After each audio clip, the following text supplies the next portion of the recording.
tuh lihat orang seneng tuh seneng gitu. Berbisnis yang menyenangkan orang itu asik gitu. Prinsipnya apa yang bisa untuk mempertahankan eternitas budaya kita, gitu kita lakukan. Oke. Daripada hilang.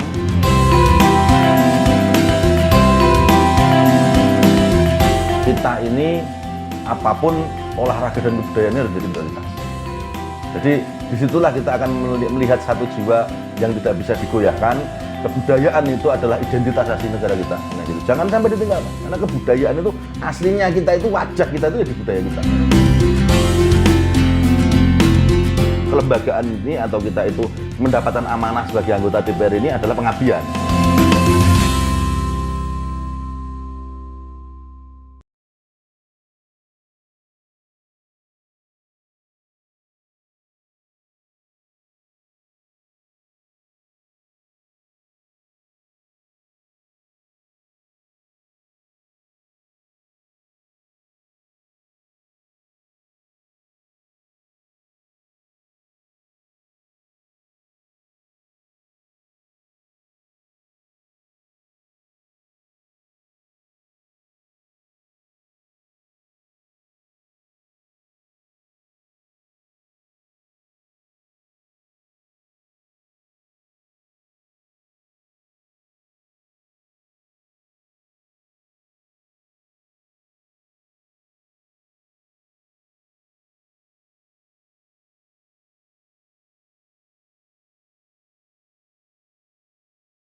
Di kursi dewan kali ini gimana ya kalau di rumah? Boleh saya masuk, Pak? Oke, silakan. Oke, permisi Pak Bondan. Wow, langsung disambut dengan banyak sertifikat, banyak penghargaan dan banyak piala. Boleh diceritakan ini apa aja, Pak? Banyak banget, Pak.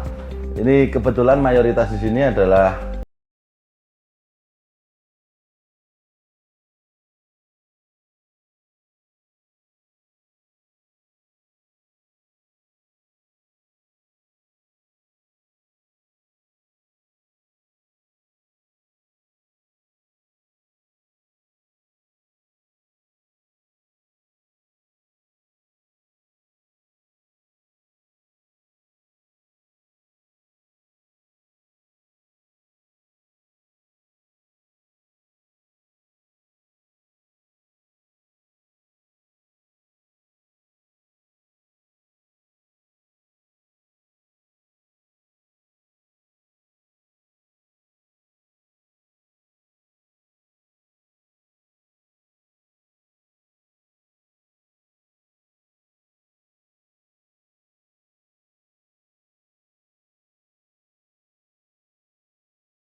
Banyak lah ya. Masih salah banyak satunya ya, tapi salah satunya gitu. Tapi kan kecil kalau banyak kan jadi banyak. Betul, Gitu. bangga berarti ya. Baik, langsung kita boleh masuk Pak. Siap, ayo, Untuk langsung saya sendiri nanti. Oke, langsung disetiri ya. Ini spesial sekali pemirsa, langsung disetiri sama Pak Bondan ya, anggota Komisi D DPRD Provinsi Jawa Tengah. Usai ngobrol santai di rumah beliau, kita pun diajak Bapak Bondan untuk melihat langsung bagaimana potensi dan keindahan Waduk Gajah Mungkur. Nah Pak Bondan, ini saya mau diajakin kemana sama tim ini Pak? Ya ini area pariwisata Mbak. Jadi, Oh langsung ya, di Waduk sebelah Gajah sana Mungkur. Waduk Gajah Mungkur ya? Makanya Wonogiri ini Waduk Gajah Mungkur itu di sana waduk. Nah di sini kebetulan ada beberapa pilot project kita dari keluarga besar juga untuk membangun. Jadi memang cikal bakalnya dulu almarhum Bapak di sini. Oh awalnya dimulai dari sini ya? Kita mulai mencoba bangun konsep-konsep modern. Ya karena kan pariwisata itu kan menyenangkan orang ya. Ini seperti rumah makan. Ini kan salah satu proyek kita nih. Nanti kita mampir ke sini.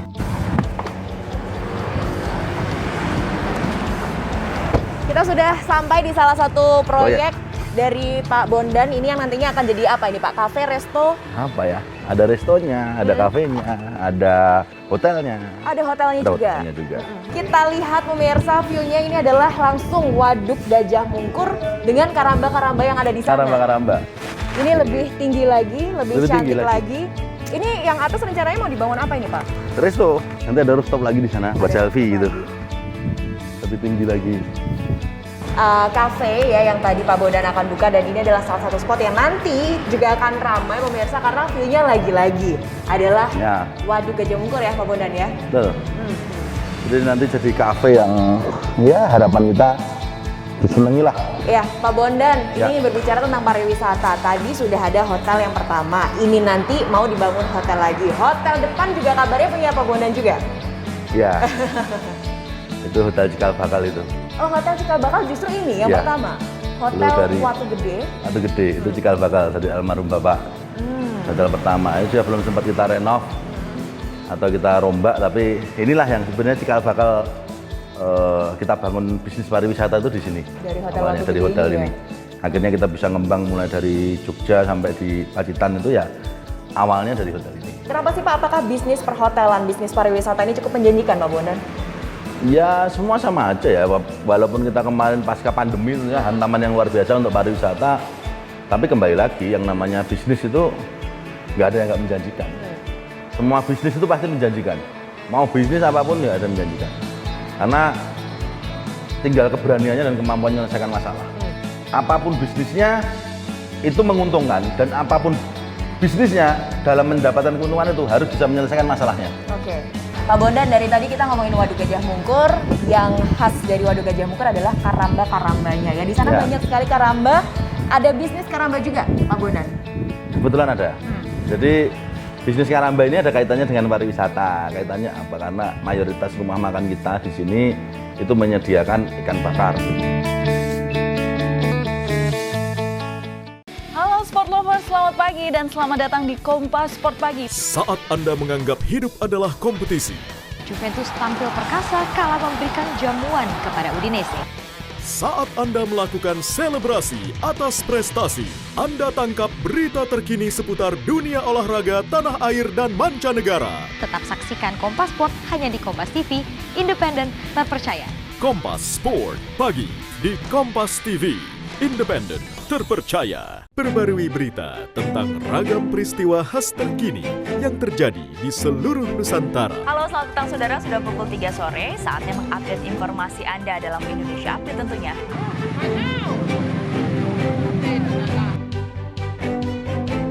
Dan informasi tadi saudara sekaligus menutup perjumpaan kita di Indonesia Update edisi kali ini. Dalam Indonesia Update, Senin sampai Jumat, pukul 3 sore, live di Kompas TV. Menikmati berita menarik yang ingin Anda ketahui dari seluruh Indonesia bisa Anda lakukan di pagi hari tanpa perlu berkerut dahi. Halo, selamat pagi, kita jumpa lagi di Sapa Indonesia Pagi. Nanti akan kita hadirkan dan pembahasannya memang terus berseri di Sapa Indonesia. Bersama Bayu Sutiono, Timothy Marbun, dan Glory Oyong. Ikuti terus Sapa Indonesia Pagi, Senin sampai Jumat pukul 7 pagi. Live di Kompas TV. Memahami tantangan keindonesiaan di satu meja, The Forum. Bersama jurnalis senior harian Kompas, Budiman Tanurjo. Ada hidden agenda di sini. Tidak matching. Bicara terbuka. Ini orang bergabung untuk pesta pora ini. Oke, bahwa ini untuk supaya lebih optimis kita. Buat rakyat itu apa dampaknya? Yang jadi pro dan kontra salah atau betul? Ini salah loh Pak. Strategi politik sederhana. Satu meja, The Forum. Setiap Rabu, pukul 8 malam di Kompas TV.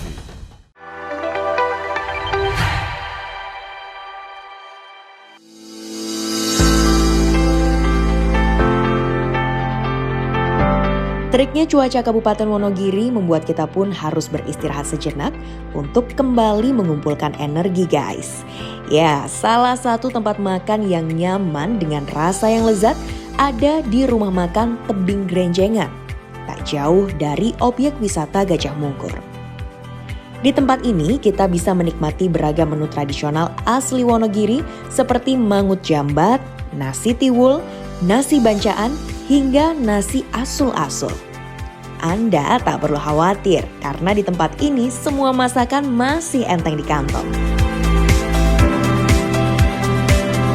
Pak Bondan, setelah tadi ngomongin soal karamba, ngomongin langsung ikannya ya yang diolah menjadi kuliner khas dari Kabupaten Wonogiri ini, dan sekarang pemirsa di depan kita sudah banyak sekali makanan dan juga minuman. Ini boleh dijelaskan Pak Bondan, ada makanan khas apa saja sih dari Kabupaten Wonogiri ini? Ya, jadi ini salah satu rumah makan kita, namanya Tebing Grenjengan. Rumah makan ini. Jadi menganut konsep full tradisional. Jadi kita pengen menggali masakan-masakan leluhur. Masakan-masakan leluhur. Jadi di sini menu paling spesialnya ini. Jadi ini adalah nasi bancaan. Nasi bancaan. Jadi kalau dulu mungkin masyarakat Jateng, gitu, masyarakat Jawa Tengah ini kan menganut asas kejawen ya.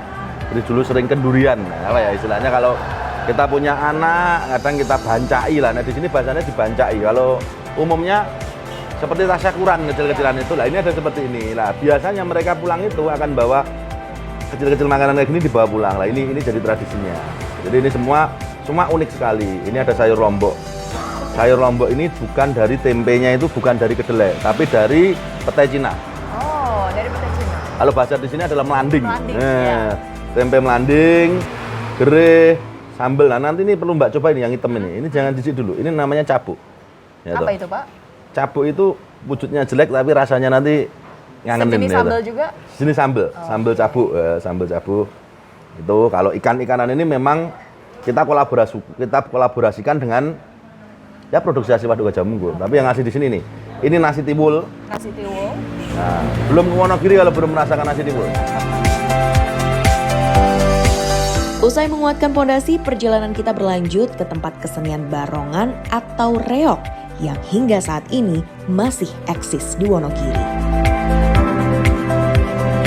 Pemirsa, karena Pak Bondan juga concern dengan kebudayaan, kesenian ya. Sekarang kita mau ngobrol-ngobrol dengan kelompok binaan kesenian dari Pak Bondan, ada Mas Isnarto dan juga Mas Gelis ya.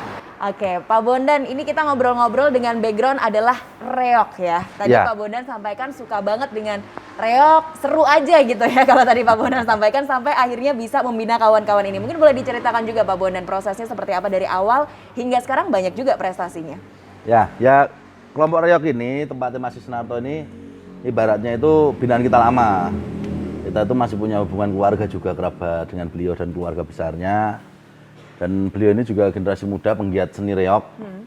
Ya memang keturunan lah ya kita ya. Jadi bapak saya dan bapak dia itu sama-sama warok duluan itu, warok reok. Dan kebetulan saya juga punya reok ini, kebetulan reok kita sendiri yang kita titipkan ke Mas Isnarto. Mas Isnarto ini reoknya banyak. Jadi ini budaya Mbak, jadi semacam ini namanya reok. Reok ini menjadi sebuah budaya tradisi bangsa kita yang memang harus kita lestarikan. Lah, reoknya ini itu ada beberapa. Punya berapa Mas Isnarto? Ada 6 reok. Oke, baik. Kita ngobrol juga dengan Mas Isnarto sebagai pelaku seninya. Udah ngereok berapa lama Mas sampai akhirnya bisa menorehkan prestasi yang banyak sekali ya? Sudah dari 2011 Mbak, kita berdiri dari 2011. Itu pun sebelum Mas Bondan belum ikut aktif di anggota DPR, beliau sudah giat juga. Zaman belum jadi DPR ya? Jadi DPR, sebenarnya sendiri udah giat di Riau. Ya karena kembali lagi dari kakek-kakek dulu ya sukanya seperti ini. Selalu kita gaungkan di pelaku-pelaku seni ya. Seni ini kan adalah market itu adalah pasar ya. Bagaimana kita bisa bertahan di pasar kita? Bagaimana anak-anak muda ini bisa menerima pasar kita? Bagaimana seni ini tetap bisa berjalan? Jadi jangan ada fanatisme seni menurut saya. Karena semua itu harus kolaborasi. Misalnya kalau memang reok ini harus dikolaborasikan dengan dangdut ya silakan aja. Oke aja nggak masalah. Sebenarnya pengen lihat ya ngereoknya seperti apa, tapi mungkin di lain kesempatan ya pemirsa, karena ini juga waktu kita terbatas, banyak sekali agenda dari Pak Bondan. Sukses terus untuk teman-teman ya. Reok apa namanya, kelompok apa? Batara. Kelompok Batara. Batara Singo Jaluwono ya. Jangan lupa ditanggap ya. Bisa melayani kemanapun ya. Bincang-bincang hangat seputar isu dan peristiwa terkini. Akhir ini kan media dikemas sosial santai lagi rame dan sekali bersahabat. pasca pelantikan para menteri, ya nggak Bang Asmara? Ramai dengan penyesalan. Jadi saya kerja keras untuk kemudian gagal saya bangkit lagi. Sekeras apa? Sekeras serba kaget sih ketika semua terkoneksi. Adik-adik besok saya pinjam penelitiannya ya.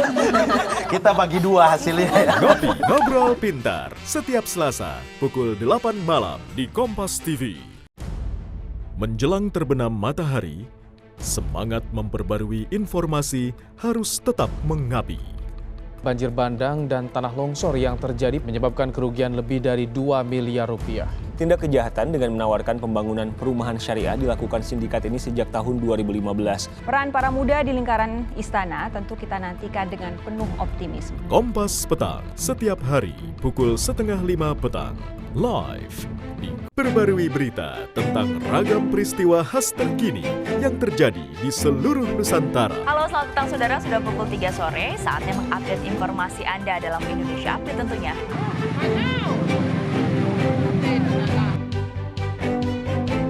Dan informasi tadi saudara sekaligus menutup perjumpaan kita di Indonesia Update edisi kali ini. Dalam Indonesia Update, Senin sampai Jumat pukul 3 sore, live di Kompas TV. Menikmati berita menarik yang ingin Anda ketahui dari seluruh Indonesia bisa Anda lakukan di pagi hari tanpa perlu berkerut dahi. Halo, selamat pagi, kita jumpa lagi di Sapa Indonesia Pagi. Nanti akan kita hadirkan dan pembahasannya memang terus berseri di Sapa Indonesia. Bersama Bayu Sutiono, Timothy Marbun, dan Glory Oyong. Ikuti terus Sapa Indonesia Pagi, Senin sampai Jumat pukul 7 pagi. Live di Kompas TV.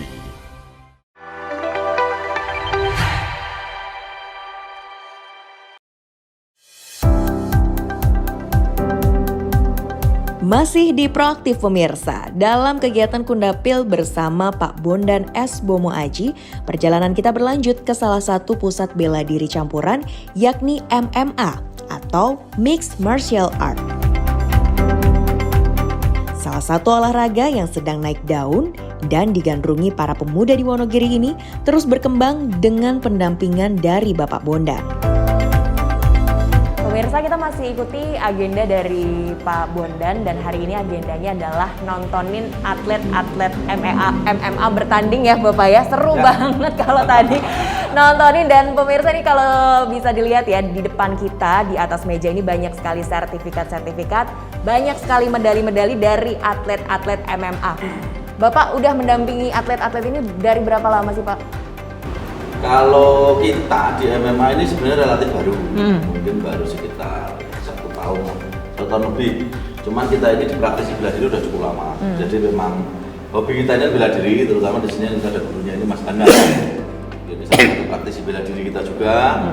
Dan kebetulan terilhami dari ya anak-anak muda Wonogiri itu yang kadang itu suka seneng gelutan di jalan itu. Daripada gelut sembarangan ya. Daripada gelut sembarangan kita usahakan gimana caranya kita aktifkan mereka di cabang olahraga, kemudian kita siapkan ring, jadi biar ya sekalian ya berprestasi. Kalau gelut oke, kalau gelut di ring malah berprestasi ya, nggak cuma gelut di jalanan yang merugikan aja. Oke, kita ngobrol juga dengan pelatihnya.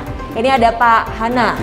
Pak Hana, ini sudah berapa lama melatih dan sudah berapa lama kenal dengan Pak Bondan sampai akhirnya bisa kerja sama? Sebetulnya gini Mbak, saya untuk aktivis di dalam kegiatan bela diri ini sudah lama sekali, sudah puluhan tahun. Tetapi kebetulan kami ingin memadai, punya sarana untuk wadah untuk bela diri ini bagaimana, sehingga ketemu dengan Mas Bundan kurang lebih sudah ada 3 tahun 4 tahun yang lalu. Kebetulan Mas Bundan pengusaha di Basic Pengusaha, jadi saya minta sponsor dan dukungannya, terus akhirnya diamini. Dan ini adalah cita-cita kami untuk mengembangkan sistem bela diri yang mengikuti program-program pemerintah yang intinya itu. Karena kita juga suka di sini, jadi kayak rasa sakit itu malah buat kita jadi dorongan untuk kita semakin maju. Oh berarti saya lebih harus memperbaiki ini, harus memperbaiki pukulan, tendangan begitu. Baik, terima kasih Mas, terima kasih Pak Han. Siap. Sukses untuk kedepannya dan kita tunggu prestasi-prestasi lainnya tentunya bersama dengan Pak Bondan ya yang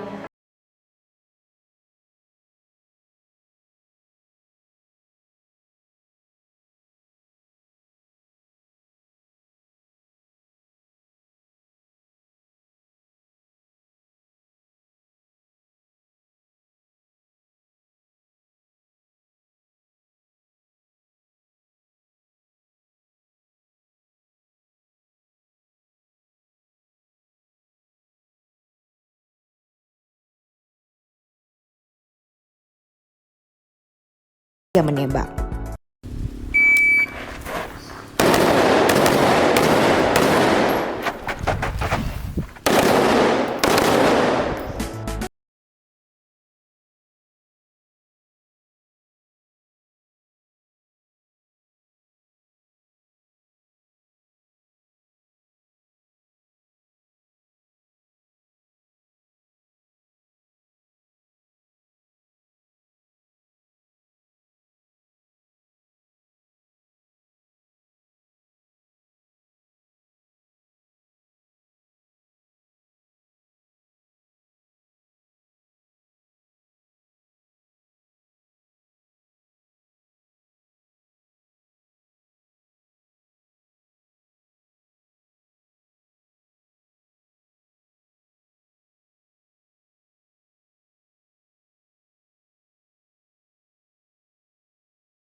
Pemirsa, sampailah kita di lapangan tembak ini ya. Tadi kita sudah mengikuti Pak Bondan bersama istri, seru banget tadi Pak ya, tembak-tembakan ya. Lari-larian juga. Pak Bondan mungkin boleh diceritakan nih Pak aktivitas yang Bapak lakukan ini sebagai hobi dan juga tadi prestasinya banyak sekali ya di rumah. Rutinitasnya seminggu berapa kali Pak Bondan? Ya pokoknya kalau kita penat kita nembak gitu aja. Oh gitu ya, kalau penat nembak? Nembak. Kayak pelampiasan gitu ya? Ya buat melepaskan stres, istilahnya gitu. Jadi ini yang kita mainkan hari ini itu adalah tembak reaksi.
Sudah sering juara, nah gitu lah, itu nanti yang kita pupuk. Mungkin SMA kita punya target, moga-moga aja nanti dia bisa naik di Porprov besok, bisa naik ke PON misalnya seperti Dari itu. Perbakin Surakarta ya. Terima kasih Bu Devi sudah mendampingi Bapak hari ini, sudah in frame juga menyapa pemirsa. Terima kasih Pak Bondan hari ini, terima kasih juga Pak Ubay.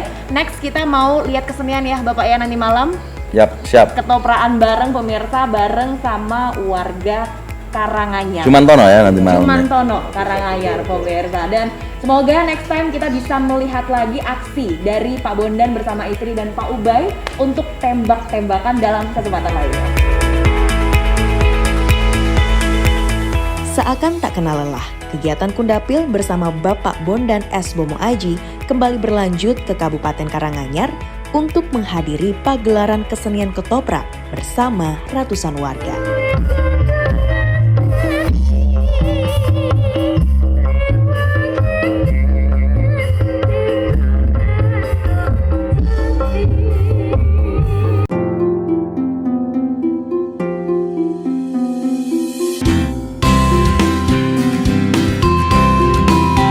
Saya tuh lihat orang seneng tuh senang gitu. Berbisnis yang menyenangkan orang itu asik gitu. Prinsipnya apa yang bisa untuk mempertahankan identitas budaya kita itu kita lakukan. Daripada hilang.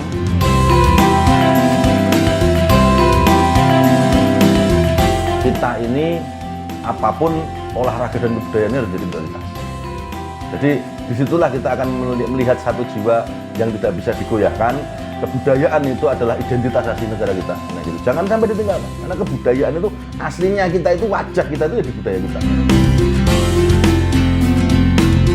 Kelembagaan ini atau kita itu mendapatkan amanah sebagai anggota DPR ini adalah pengabdian.